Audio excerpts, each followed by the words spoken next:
Gaffer, pre-season friendly against Maritimo. Good workout for you boys today? Yeah, I thought it was. You know, at the end of the day we've lost, so that's disappointing. But we got an opportunity to get 21 players on the pitch. First half we were particularly strong in terms of being offensive.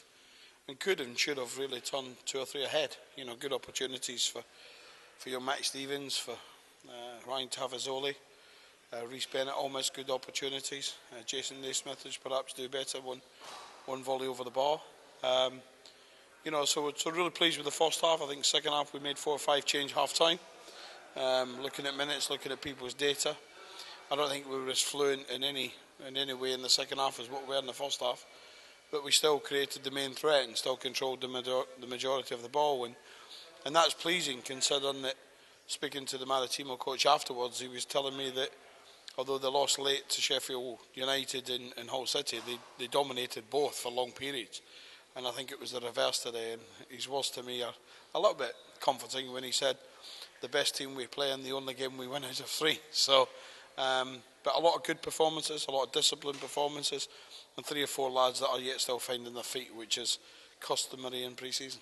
You gave certain people 60 minutes, certain people came off on 45. Is that just with in mind the game on Saturday as well? Yeah, we'll do probably 60 minutes for all of the lads when we calculate the minutes as we go forward. But on Friday, don't forget we are also fortunate here because we can also count the minutes that some players have in training ground games, and there is valuable considering the quality within the squad now.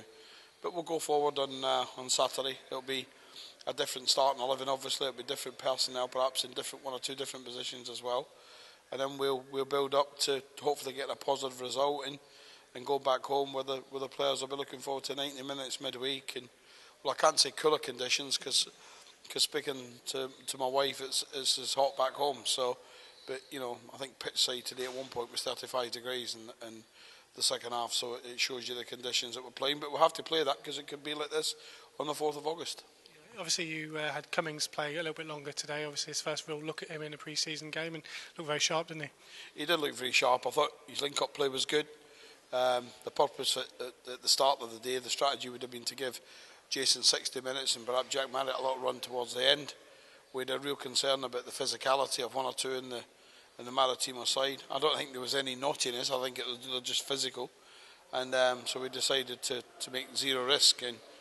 And I did speak to the chairman at some point in pre-season. I wanted to operate with 10 versus 11 just to see what we could do.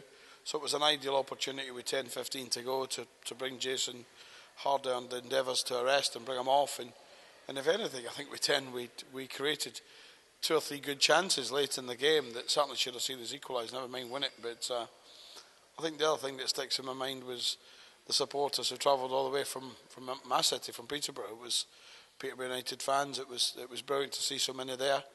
It was nice to see them mix with some of the new lads as well and get to know them a little bit better. And I think from a distance, some of the nonsense we've seen about some of the changes that's taken place within the squad as to have we improved. That's the majority of spectators that were there today, because I spoke to enough of them on leaving the ground, and they're pleased and delighted how it's shaping. Just finally, with this point of interview, Anton Rodgers is out here training with us, obviously playing in the game today. Are you just continuing to monitor his progress? Listen, we're giving the kid a chance. This kid was outstanding for periods at Swindon Town, and he had 1 or 2 issues that he had to deal with away from football last season. He chose to go and play at a local level, which he did. He asked just for an opportunity to come and have some training sessions, but I think the lads have taken to him. He can pass it. There's going to be no decision made on Anton until near the start of the season, but you know, he got caught once or twice in possession today, but I think you'd be the first to agree with me. He hit 7 or 8 balls all over the pitch today that were fantastic passes. So we'll give him a chance, but there's some serious competition. I thought Woodyard was like the Alec Woodyard we signed today. Louis Reid is getting better each week. Mark O'Hara, first 10 minutes when he come on today wasn't in the game. The last 25 minutes he was a driving force into the box. We just didn't get the delivery into him. So Anton will continue to work hard, and there's no promises either side. The kid's got himself in a lot better shape, and that needs to continue. And I love to see people trying to prove a point and trying to get better. This cannot just be about a technical team. It has to be a team that works incredibly hard for what is a great prize, and that's Championship football.